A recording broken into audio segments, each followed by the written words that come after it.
Welcome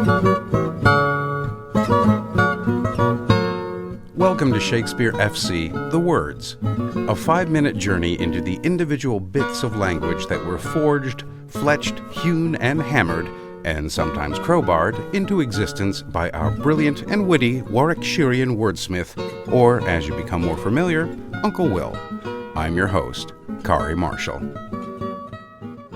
Today we take an imaginary trip to the medieval Basque Kingdom of Navarre in northern Spain. We gotta keep an eye out for any zany, wacky characters that pop up. Oh, there will be plenty of those today.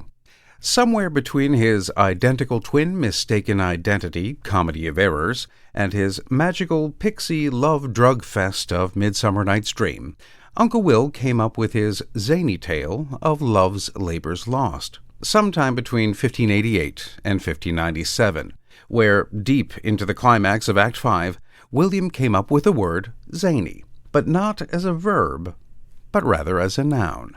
The play, in a nutshell: King Ferdinand and his 3 comrades vow to shun women and dedicate themselves to study, only to be promptly enchanted by the arrival of the Princess of France and her witty ladies-in-waiting.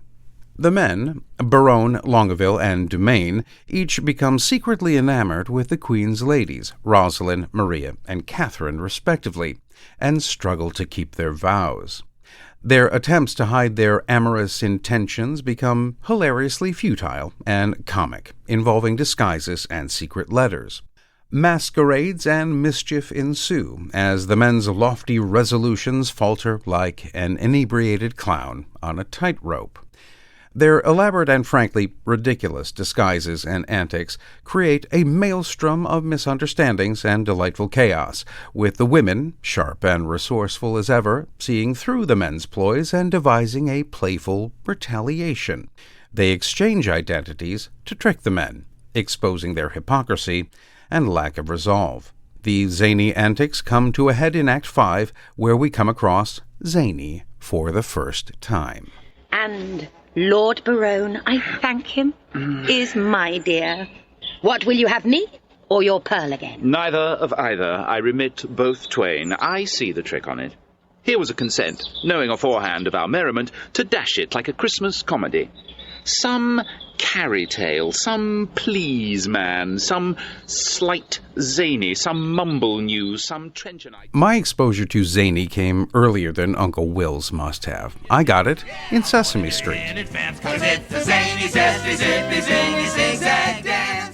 My niece in the theme song to her favorite cartoon. It's time for Animaniacs, and we're zany to the max. But back to España. Now, interestingly, Uncle Will only ever used Spain as a setting for this one play. The preceding Comedy of Errors was set in the Turkish coastal town of Ephesus, followed by the Athenian court in A Midsummer Night's Dream. So, why does that matter? Well, I'm glad you asked. Nearly a third of William's plays are set in a country he more than likely never set foot in: Italy. However, masked minstrels from Lo Stivale had been making their way across Europe for quite some time, spreading their unique theatrical shenanigans via their Commedia dell'arte troupes. A collection of masked stock characters, one of which was an astute servant and trickster hailing from the countryside. This character, known as Lo Stupido, was foolish, clumsy, dull-witted, and ridiculous, so one might even call him zany, and that would be apt, as the character's name was Ziny. Well, alas and alack, my friends, that is all we have time for.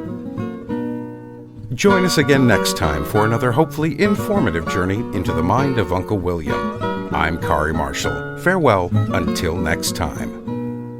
Shakespeare FC is a production of WGTE Public Media and is sponsored in part by a generous donation from the Cowie Family Fund. All previous episodes are available at wgte.org/sfc or wherever you get your podcasts.